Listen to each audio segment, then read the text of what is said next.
Hi, everybody. Welcome to our lecture. My name is Cyril Brightman. I'm the director of the English Language Desk of our International Relations Division here at Yad Vashem in Jerusalem. Today's lecture is entitled Piecing Together the Puzzle. It'll be presented by Dr. Haim Gertner, who's the director of the Yad Vashem Archives Division and the Fred Hillman Chair for Holocaust Documentation. Dr. Haim Gertner has been the director of the Yad Vashem Archives and the Fred Hillman Chair for Holocaust Documentation since 2008. In this capacity, he leads an extensive project to collect all historical and personal Holocaust-related documentation and to make it openly accessible to the public through an innovative amalgamation of content and technology.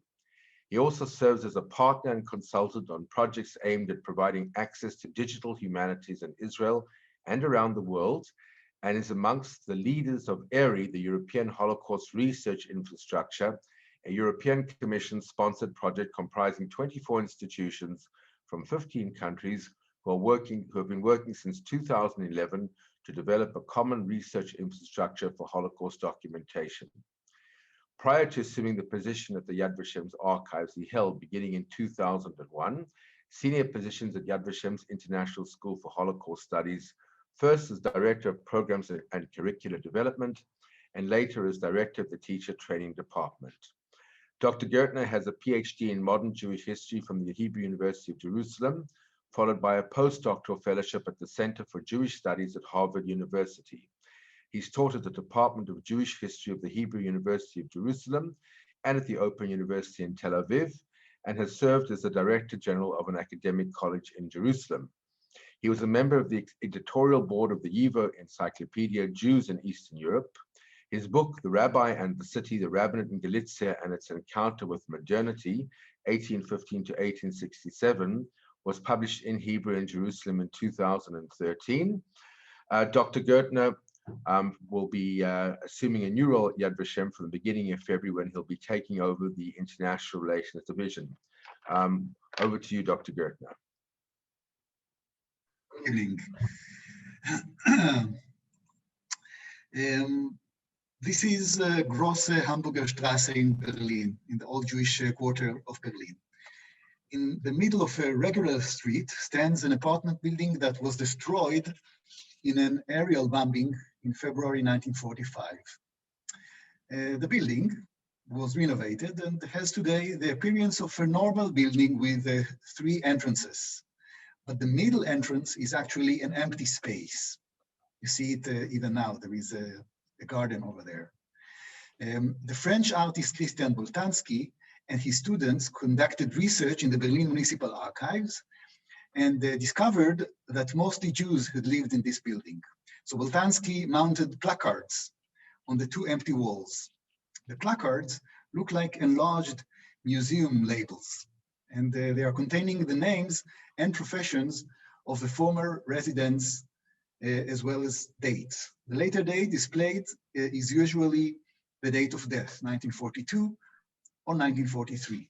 You see also the occupation. Whenever I am visiting Berlin, I visit this monument. It is so meaningful for me precisely because of the void. Suddenly, in my imagination, the entire street, actually Berlin, Germany, all over Europe, change their appearance and in my imagination become a sea of empty holes.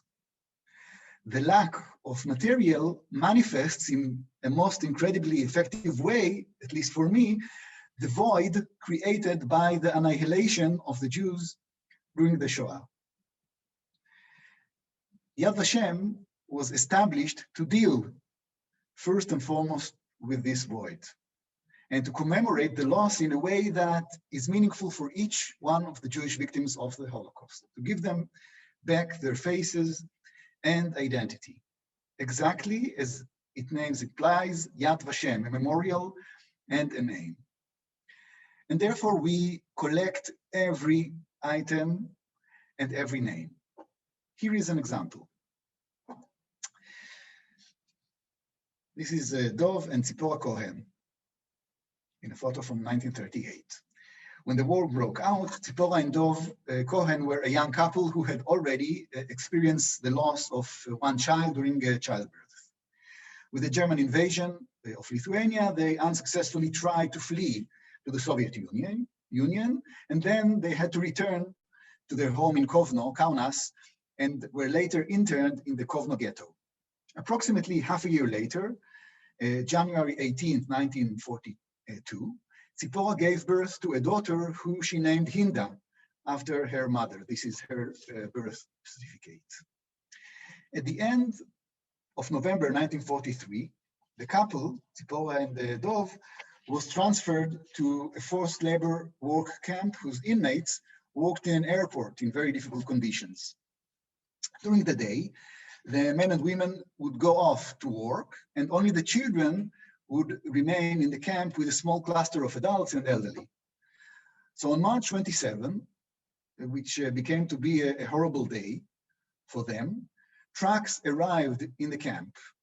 The adults were taken out through a different gate than the usual one, so that they would not see the trucks and disrupt the deportation. When the adults returned at the end of the day, they discovered the extent of the tragedy. No children remained in the camp. In their memory, they called it, since then until today, Children's Action, Children's Action. Dov and Tzipora went to their daughter's bed, where they found only the gloves Tzipora had prepared for Hinda and one of her shoes. Dov decided to inscribe the date on the shoe and swore to save the shoe forever. Dov and Tzipora later returned to the Kovno ghetto, and from there they fled to the forest. At the end, they were liberated by the Russian army. And in 1947, Tzipora gave birth to another daughter, and in 1960, they immigrated to Israel. Dov and Tzipora requested from their family in their will to give their daughter's items, only those very few, 3 items, the birth certificate, the shoe, and the gloves, to Yad Vashem. And with their passing, their granddaughter gave the items of Hinda Cohen, who was murdered at Auschwitz, to Yad Vashem. We do not have a photo of Hinda, as in most of the cases about children who were murdered in the Holocaust. We don't have any photo of them as of Hinda, but we have an artifact that tells the story. So behind each item in the collection that we collect in Yad Vashem, there are people, there are human beings. So we have a huge puzzle to reconstruct. And this is what I feel when I'm coming to work every day, me and my staff, that it is a huge mission that has to deal with a huge amount of small pieces of knowledge. Actually, we didn't invent anything. The mission was there from the beginning. We continue the mission of those who founded Yad Vashem. This is taken from the first sentence in the Yad Vashem law from 1953, which is stating that Yad Vashem should be competent to collect, research, and publish all testimony of the Shoah. So we have here the need to collect, the need to publish, and the need to make research. But for me, what I see here as a very, very important issue is the fact that from day one, those who founded Yad Vashem understood that it has to be holistic in its approach, all testimony on the Shoah. When you have such a loss, there is only one way to try to bypass the loss, and this is to collect everything that may testify.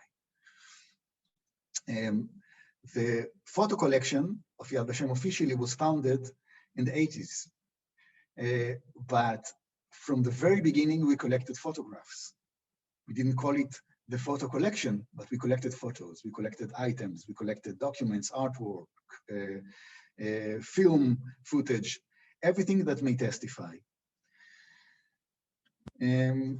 This is from 1955, a very rare footage, which is describing the first activities of Yad Vashem archives. So they collected the documents. You saw there the establishment of the oral history department by a Holocaust survivor, a well-known Holocaust survivor, Rachel Auerbach, who did the same in the Warsaw Ghetto. And when she immigrated to Israel, she came to Yad Vashem and opened in Yad Vashem the same department at Yad Vashem. It's continuing what she did in the past, and you see here the pages of testimony, photos. Today, we do it the same, but dramatically different, and we talk about huge amount of items that we collect every year. So we do it in 3 main channels, the collecting. One is by interviewing Holocaust survivors. We continue to collect Holocaust survivors' testimonies every day. Until the beginning of the pandemic, we collected every day more than 10 testimonies in Israel. So last year, in 2019, we collected 1,300 testimonies of Holocaust survivors, because it is a last-minute campaign that we are leading, and we understood that if we will not do it now, then it might be too late. Unfortunately, since March, we had to hold it, and only recently, a month ago, we came back to their places, to people's homes, because we found a way to do it in a way that will not harm the Holocaust survivors. And we hope that in the coming few months, we'll be able to continue to collect testimonies, but we assume that it will be on a very low scale. We hope that later on this year, we'll go back to the regular amount of testimonies. For a lot of them, this is today the need to balance between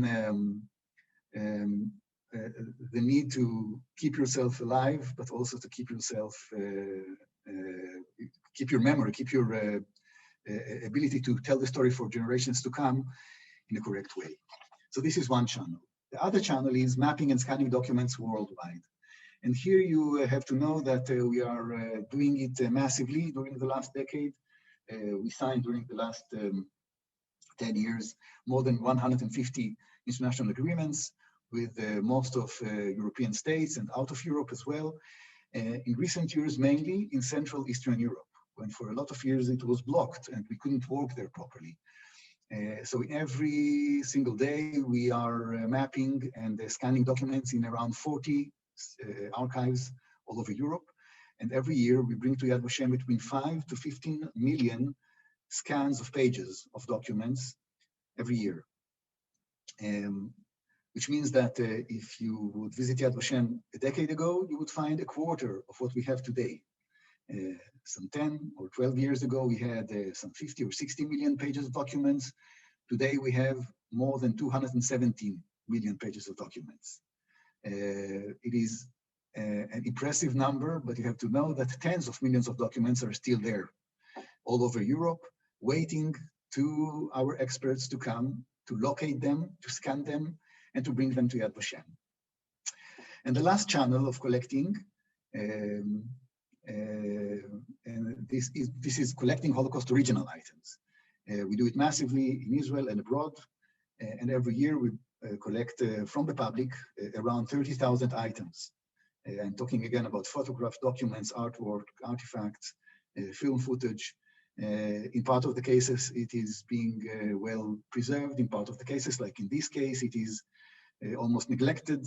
And if we wouldn't do it, it was thrown out from places where no one will keep it for generations to come. So we have to preserve it. And this is the main reason why people do give it to Yad Vashem, do donate it to Yad Vashem, because they know that in Yad Vashem it will be preserved for generations to come.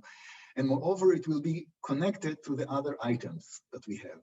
So the stories won't be separated, but part of a big story.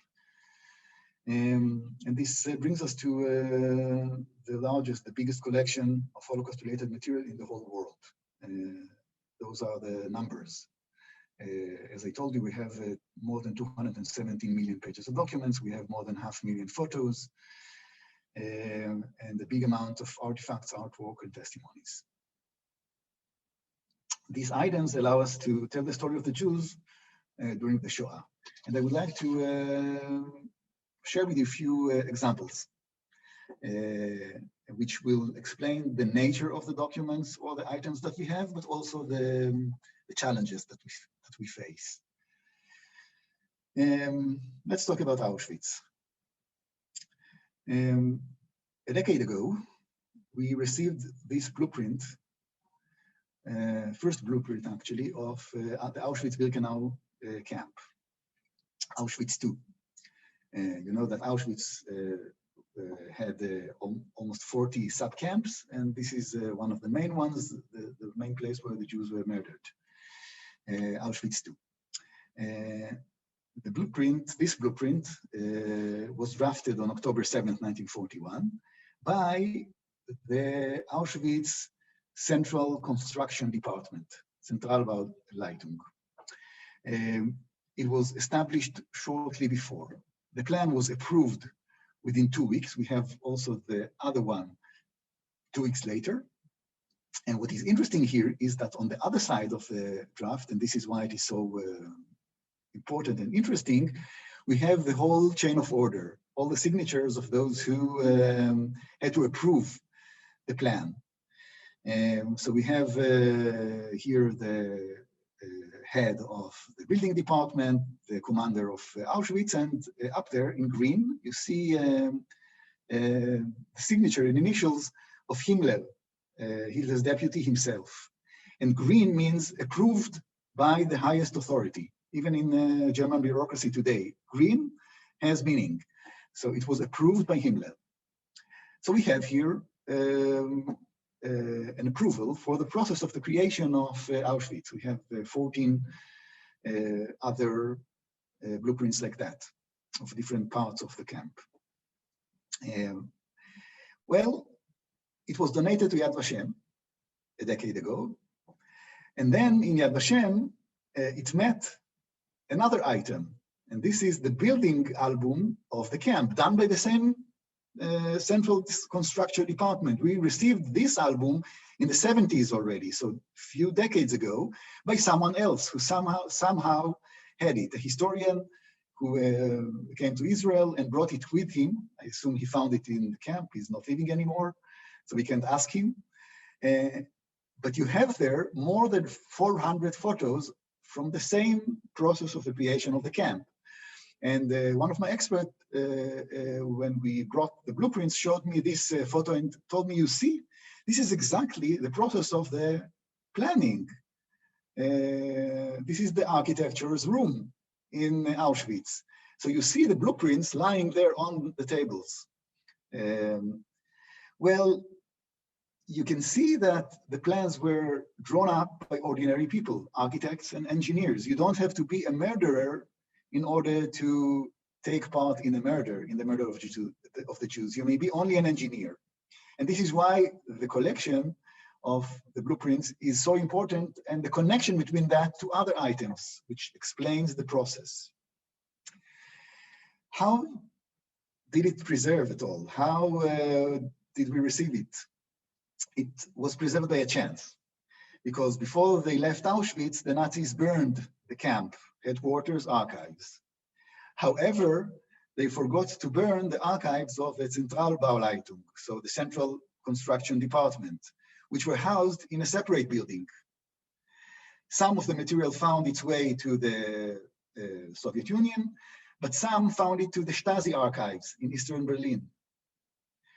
The director of the Stasi archives in the 60s, his name was Dr. Erich Mielke, took documents from his own archives and kept them in his private collection for many years.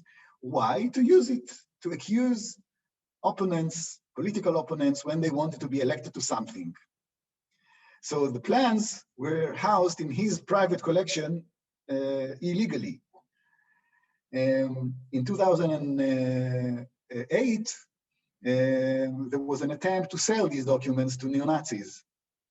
And one of our best friends in Germany, Mr. Kai Dickmann, who is today the chair of our Friends of Yad Vashem in Germany, and then was the chief editor of one of the newspapers in Germany, decided to bring the documents to Yad Vashem and to donate it to us, to Yad Vashem. So this document is important because it is a proof of the murder. But can we rely only on perpetrators' documents? I think it is obvious for you that we can't. It is extremely important to collect them. Most of the documents that we have in Europe and elsewhere all over the world are perpetrators' documents or bystanders.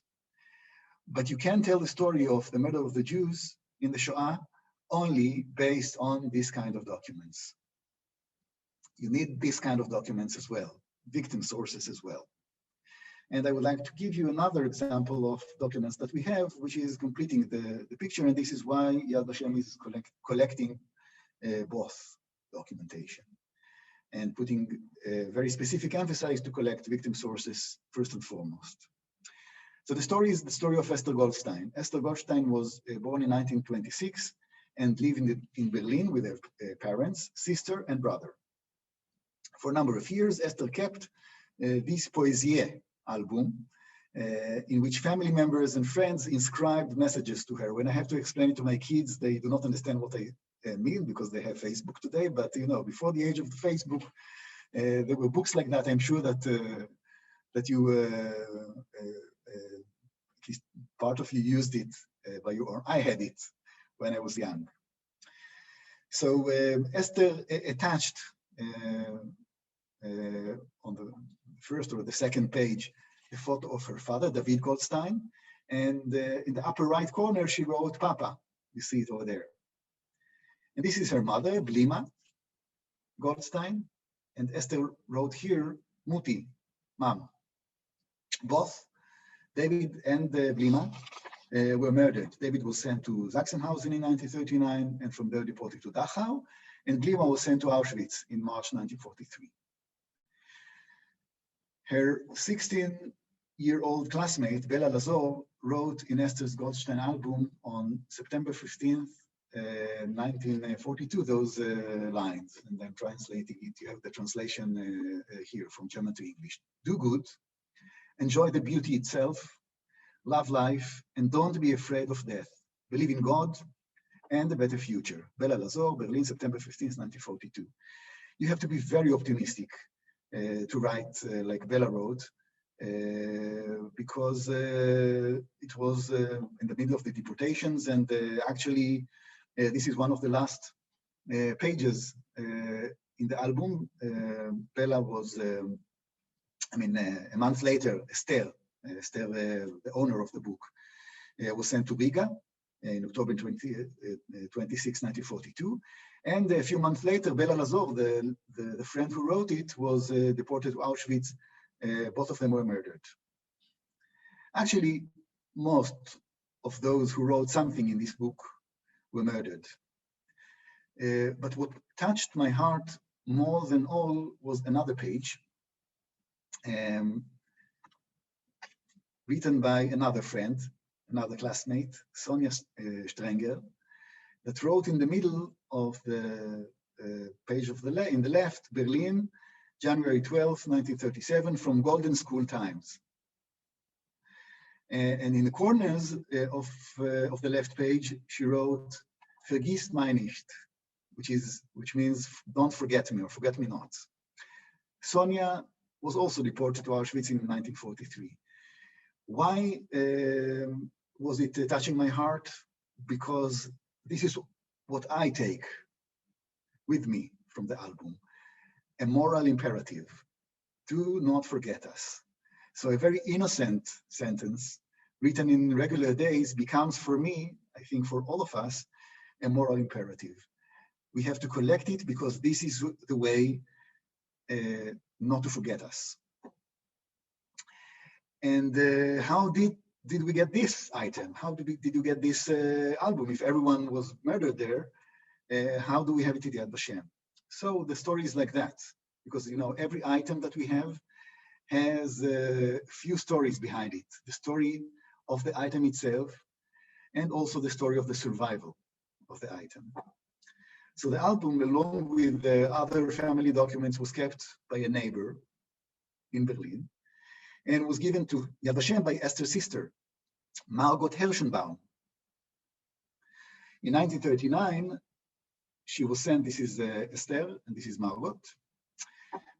Margot Hershenbaum was sent to Australia as part of the Kindertransport, you know, the organized rescue efforts of Jewish children between 1938 and 1940. And actually, she is the sole survivor of her immediate family, except of one uncle that lived elsewhere. In 1999, Margot, later on, she immigrated to Israel, have a family, a boy and a girl. And in 1999, later on, she filled out a page of testimony commemorating her family murdered in the Holocaust, including her sister, Esther.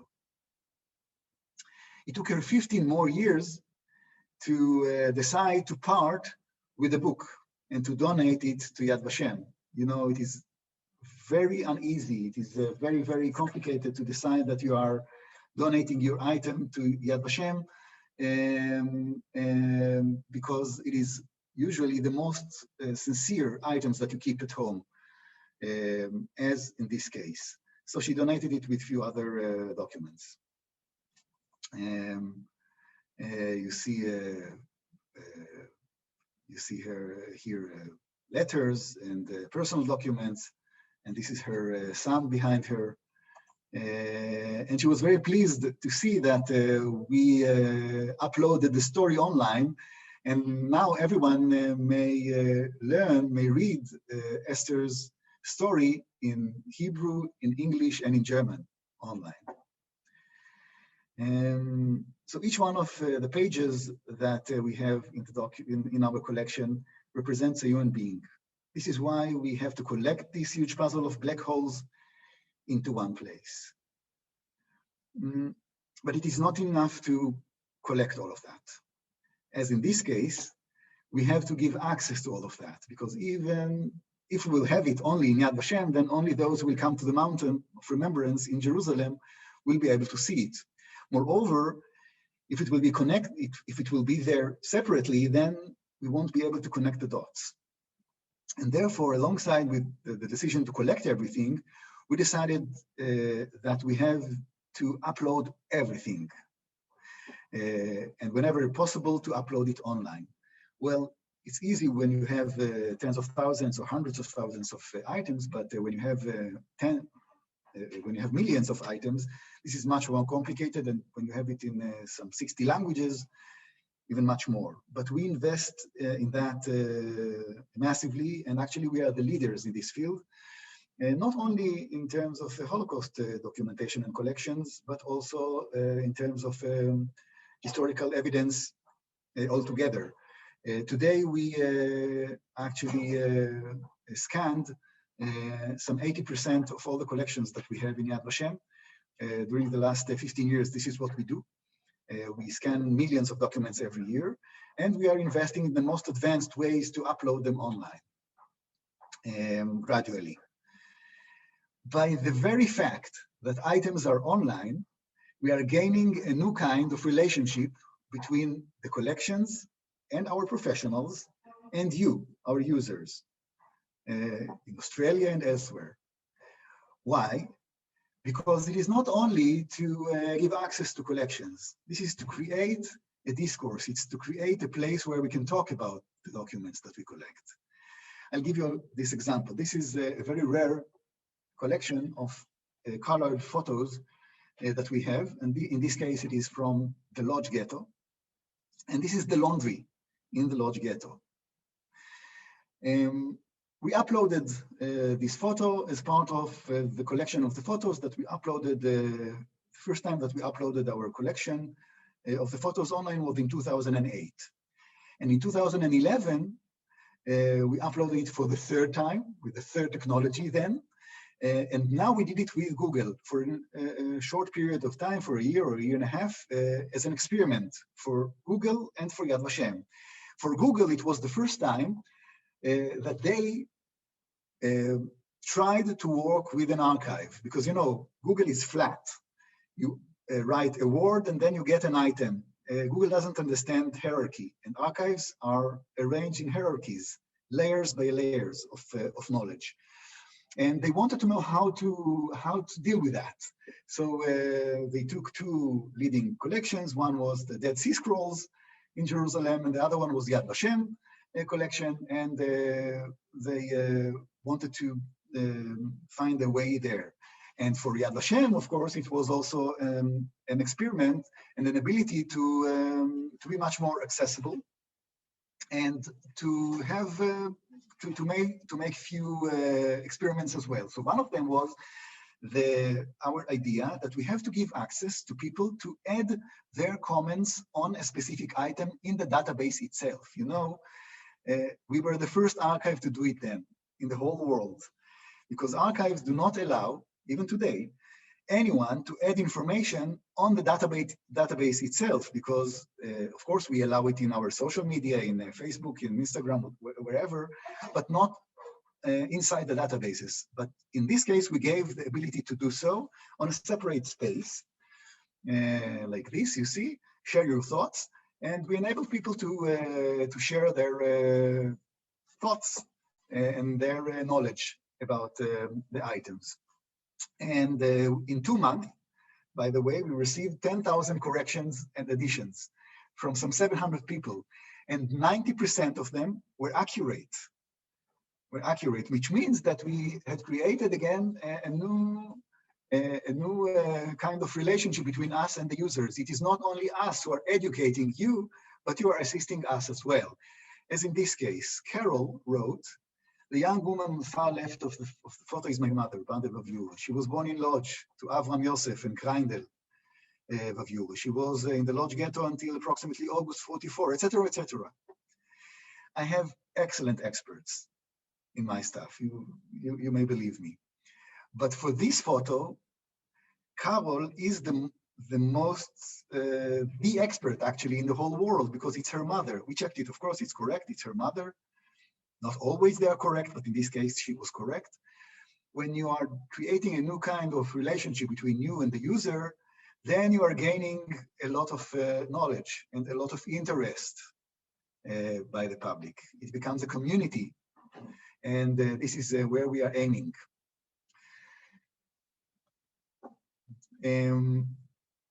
I would like to share with you another example, which is connected to the fact that we are not only giving access to what we have, but we realized that we have to add another layer to the work that we do. And this is the need to connect all the dots, to connect all the items that we have from few perspectives. And one of the most leading ones, the most important ones, is the perspective of information about individuals, about human beings, about places, and about people.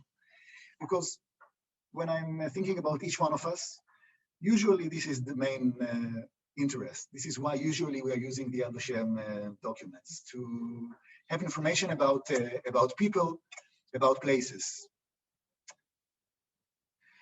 So this is a tombstone, this is a matzeva from a very small, neglected cemetery in Poland, in a small village. It is called Księżnice. You see a cross on the right side. So it's a Christian cemetery in the courtyard of the local church. And it is unusual because, as you can see here, there are no names on it, only numbers. And why? Because it's connected to a death march. A group of prisoners was forced to move from Auschwitz to the west, towards Germany, in January 45. As you know, the Nazis forced the inmates to march in the most horrible way. And some 80 kilometers west to Auschwitz, in this small, near this small village, Księżnice, the guards started to shoot the prisoners because they thought the partisans are coming to liberate them. And some 80 prisoners, some 42 prisoners were lying dead on the snow until in the middle of the night, the local priest and few people from the village came and brought them to the village and decided to bury them again in the local Christian cemetery. Before doing so, the priest, his name was Pavel Risch, decided to write down the names on a small note. So he told his assistant to write down the names. They had they were dead. So he copied their tattooed numbers and their signs on their uniforms on this small note. And from this note, he copied it down onto the stone. So from 45, we have some 42 names, actually not names, numbers on this stone, and no personal information behind it. A group of people from Israel came to us some 10 years ago and decided to do something there. They told us, well, we can't leave it like that. They've heard about it from someone, and they told us we want to have there another mirroring stone, but now with the names. May you assist us? So of course we did, because we can, because we collect documents, as I shared with you. And today we know most of the names. Let's take this example. In part of the cases, we know much more than names. We know a lot of information about the history of that person behind the number. So let's take prisoner number 43405, you see over there. We know today that his name was David Pastel. He was born in France, in Poland, sorry, immigrated to France, married a Jewish lady from Paris. They had a child, Aaron, you see him also here. He had no French passport. So in 1942, they took him in transport number 5 through Bon-la-Rolande, a transit camp, to Auschwitz. So he was one of the first ones to be transferred to Auschwitz. His wife and Aaron were sent to a hiding place and later on survived. How do we know about him? Because his son, Aaron, who survived, filled out in the 80s a page of testimony commemorating his father. We have, as I told you, the Auschwitz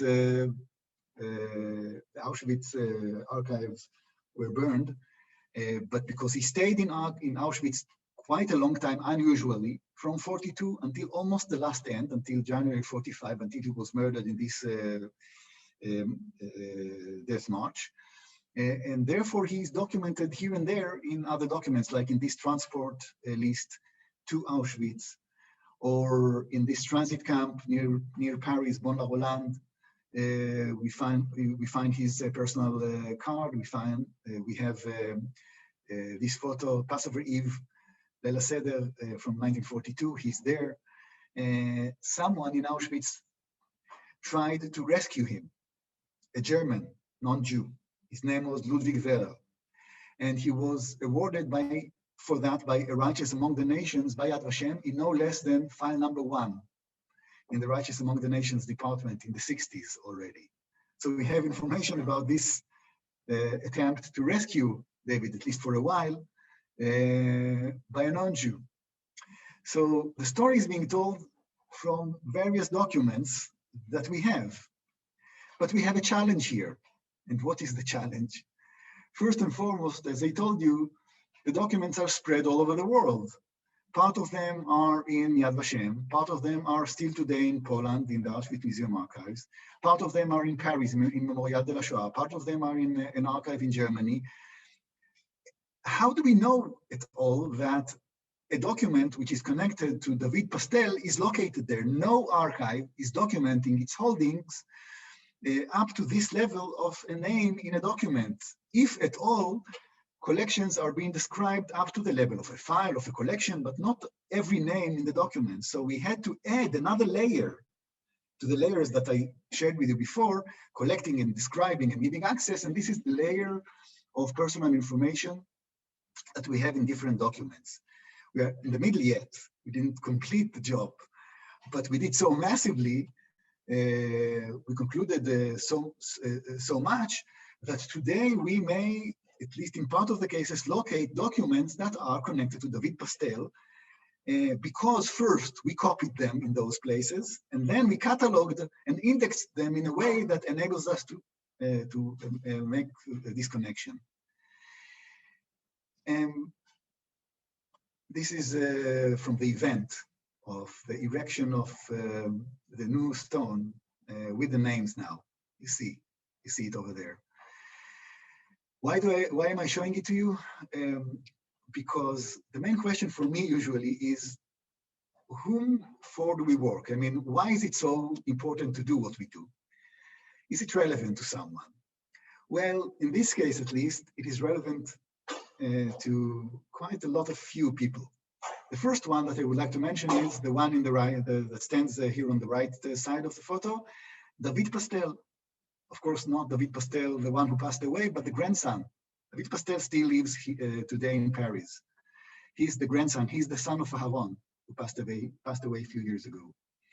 Here is where he actually discovers, because of this research that this group did using our documents, in the erection in this event, when they realized that behind the number 43405, we have his grandfather, whom he is named after. His name David is, of course, because of in order to commemorate his grandfather. So he knows the story, but he didn't have any yahrzeit and he didn't have any place to mourn. Now he has a date and a place. And this is actually what he said. This is actually what he shared with us when we invited him to be there in the ceremony. So for him, what we did is extremely relevant. It is also relevant for the other guy on the left side, and this is the current priest of the village of Krzyżnice. For him, this is today the legacy of the whole village. And rightly so. I think that they have to know that this is the legacy of the village. But it is also important for the group who did the research. And the group stands behind, you see, youngsters who decided to make research on someone that they didn't know before. But since then on, David Pastel, he became their relative, no less than to David Pastel, the grandson. When you are making this historical or personal research using documentation, using items from the archives, the documents suddenly become alive and are enabling you to connect back to the histories and to let it be part of your own life today. And this is why we do it. I'd like to end with another story. This is Haim Gertner. I know him for many years. One of his sons is our friend, my age. It took me a long time to realize that Haim, this eloquent and rough Sabra, is actually a Holocaust survivor. He speaks fluent Hebrew. I had no clue that he is a Holocaust survivor. So he testified at Yad Vashem and decided to take his family on a roots tour back to Hungary, where he was born. But even then, he was still left with big question marks. So he came to me and asked me to make research. And since actually a project that we carried out in Hungary and Israel over the past decade and a half, we were able to find evidence that he wanted us to find. What we did in Hungary was to walk, as we usually do, systematically. So we had a group of 15 researchers who mapped Hungary during the last 15 years systematically, entered every archive there. We convinced the Hungarian government, I'm not sure that today we would be able to do it, but then we could, to change their archival law, enabling Yad Vashem to enter to every archive and taking everything that we want. We mapped some 25 million pages, copied 10% of them, 2.5 million pages, and brought them back to Yad Vashem, where using that we could locate information about the majority of the Jews who were living in Hungary before the war and their the history and their fate during the Shoah. If we knew before the project 40% of the names, today we know more than 80% of the names. And in most of the cases, we have more than one indication, one document about a specific person, as exactly in the case of Haim Gertner's family. Thanks to the project, we were able to find evidence that his father Rudolf was murdered in 1943 in Sachendorf in Austria. We found it by using a card of information about those who perished in the battalions of forced laborers there. In a long list of survivors from 1945, we found his own name, his Hungarian name, Tibor, as part of the Gruber family. Gruber was his aunt, who adopted him after the war. So this is the first evidence of his survival after the war and the adaptation by his aunt.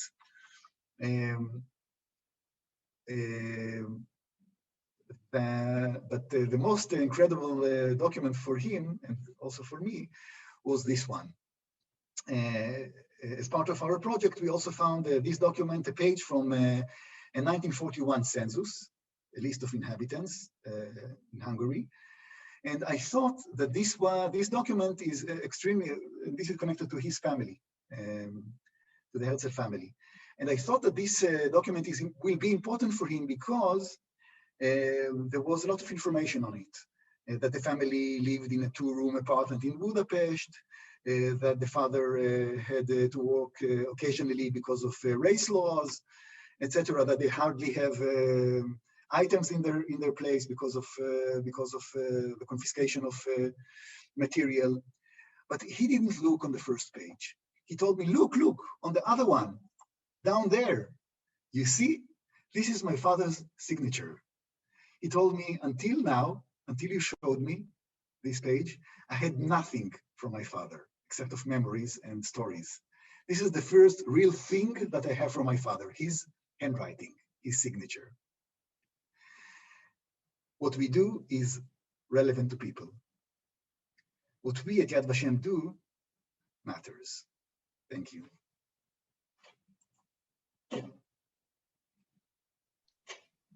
Thank you very much for that fascinating presentation, Chaim. We have a number of questions for you. The first one from Ingrid Rockberger. The husband of a friend of mine has a suitcase full of documents and a striped suit from Auschwitz that belonged to his parents who survived. I've suggested many times that he gives all this to Yad Vashem. He refuses to part with them and says, one day. What do you suggest? Well, this hesitation is very well known. I know it from my own family. I assume that a lot of you may testify that, that this hesitation is there as well in each one of us families. Because from the one hand, we want to have the ability to share it with our family members and from the younger and with the younger generations. From the other hand, we realized in a lot of cases that it won't survive at home, and that the way to preserve it is by giving it to a serious place that will hold it, preserve it, but also will be able to connect, to investigate it, and to connect the story to the big picture. And I think that that we have to be very patient, that we have to try to convince to donate it to Yad Vashem, but we have to be very patient and very modern, and to understand that this is something that takes time, and that we have to wait until the correct minute. In part of the cases, people do not donate, which is also okay. There are cases where we prefer at least to have a scanned image of the item itself, because the story is also important. I do believe that the bottom line is that in most of the cases, it is better to give it to a professional place. And I hope I don't have to convince you that Yad Vashem is, well, at least from my subjective perspective, the most proper place to hold things, but also other places as well. Because there it will be preserved. At home, it won't. In most of the cases, items are fragile, and even if we think that we can, it is not always working. But again, I feel that I have to be very humble in those cases, and to offer, but still wait. So the suitcase full of documents, you recommend that they scan it and send it to us with the story behind it, correct? Yes, but again, there is a risk here because usually when you open documents, it might harm them. So there is this risk that by opening it yourself, even the order is important because you have to know what comes first, what second. We do it usually when we get some such suitcases, and we get a lot of them like that, because this is how people kept it. Even the process of opening it is important. and the ability to understand the order of the items. But again, I'm only sharing the options, and people do have to decide themselves how and when. Okay. Sybil Gilbert wrote that she has donated papers to the Wiener Institute Holocaust Library in the UK. Do you have liaison with such libraries? Do we have? Liaison with such libraries. Well, the ability to have at Yad Vashem the largest collection of Holocaust material couldn't be done without cooperation. I do believe in cooperation. We at Yad Vashem do believe that we have to cooperate with many others. This is why we are signing so many agreements with us and many other institutions. The Wiener Library in London is one of them.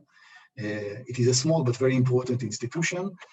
Actually, most of the original collections, not those that were donated in recent decades, but the original collection of the Wiener Library that was collected in the 30s and in the 40s, first in Germany, then in London, actually was removed to Tel Aviv in the 80s. And recently, and it is connected, it is situated in the Tel Aviv University Library. They have a special collection, the Wiener Library collection in the Tel Aviv University. So most of the originals are in Tel Aviv. And recently we, Yad Vashem, scanned all of that for the Tel Aviv University Library. So they have now a safety copy, and we have a safety copy and an access copy as well. And this is what we do in a lot of cases. We assist other organizations to scan what they have and to leave a scanned copy at Yad Vashem as an access and a safety copy, as the central place of that. I'm not sure that we have scans of the current collections that were collected in recent years by the Wiener Library, but we have an agreement with them and we have good connections with them. And we have a description of their collections, and we have a lot of joint work, as in many, many other cases. A question from Menachem, who lives in Jerusalem. I have photos of my half-sister who was murdered at the age of 5 in Auschwitz. What is the best way to submit these? I assume Cyril will be able to send you later on a link to our collection center, collecting center, and please contact them. You may do it physically or online. It is extremely important. You know, we have around 6 million victims. Most of the unknown names, we know today 4.8 million names out of them. Most of the unknown 1.2 million names are names of children, because there was no one left to tell us the names, as in the first case that they shared with you of Dov and Zipporah, where there we had someone who survived, but in most of the cases we don't have. And moreover, we hardly have photos. In the whole Yad Vashem collection, we have photos of around 200,000 individuals that we may be sure that we have their face, their image. It is nothing.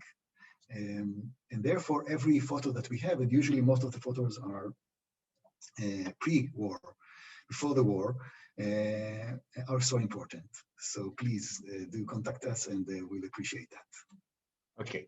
Where is the best place to find these documents on the Yad Vashem website? We are planning a Zikaron B'Salon style Yom HaShoah commemoration, and we're thinking of using documents like the autograph books and diaries as part of a presentation to give a personal and intimate approach to the commemoration.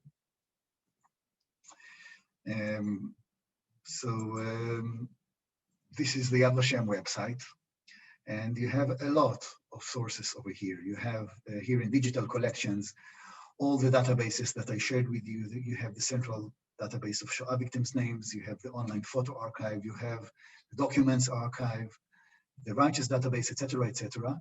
But you also have exhibitions, online exhibitions.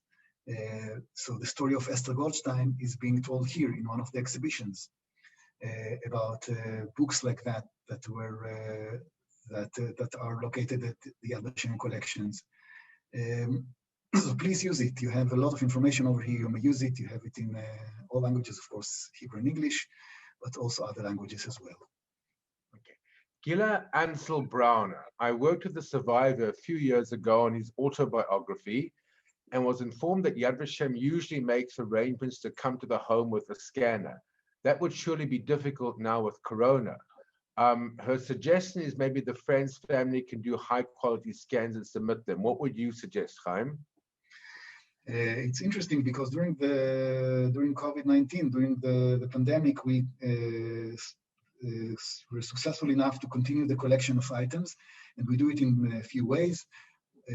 One way is to come to Yad Vashem because not always it is open, but from January 4th, 2 weeks from now, it will be open again, and the people may come to the collection center at Yad Vashem and do the scans over there.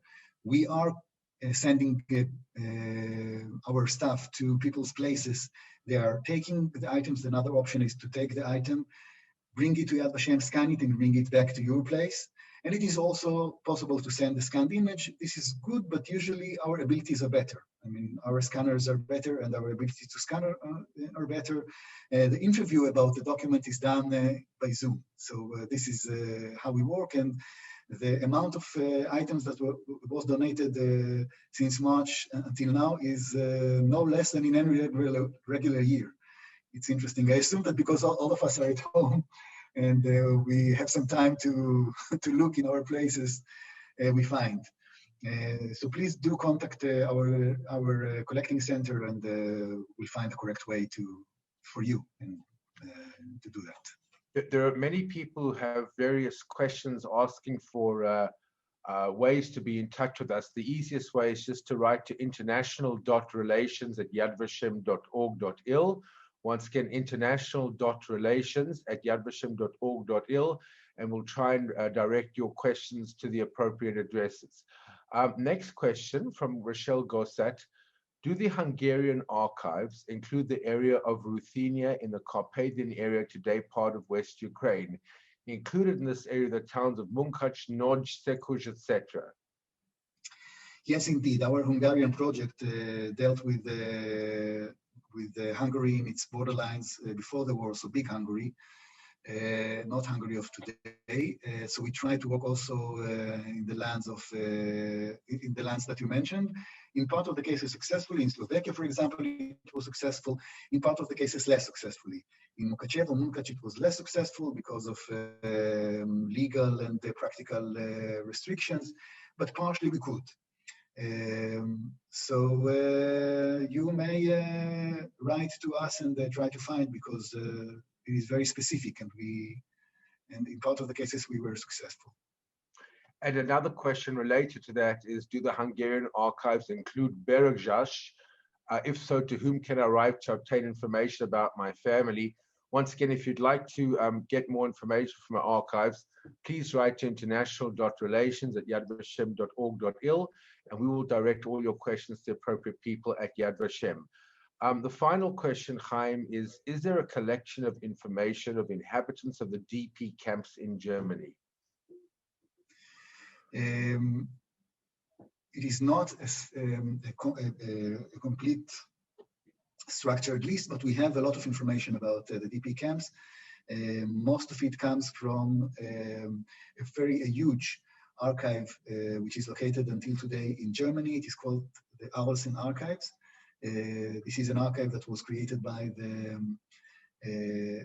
Allies when they liberated Europe, and they gathered a lot of documents that they captured in concentration camps and also later on in DP camps into one place. And Israel is one of the 11 states that leads this institution. I'm representing Israel in this institution for the last 13 years. And in Yad Vashem, we have a complete copy, scanned copy of the whole collection, and also the tools to search in that collection. And because of our abilities, and because of the technology that we created, we shared with the Arlsen Archives the Yad Vashem technology. And today, gradually, we are uploading their documents online, but still only part of that. So we have and there in this collection, there is a lot of information about the DP camps in the German, but also on the other liberated areas. Please, again, do write to us to the same email that Cyril shared with you, and we'll try to do our best to find information for you. But we have a lot of information about that. So thank you so very much for joining us today. We appreciate your time. We hope you found that lecture informative, interesting, and thank you very much for Dr. Haim Gertner for providing us with that lecture. Take care now.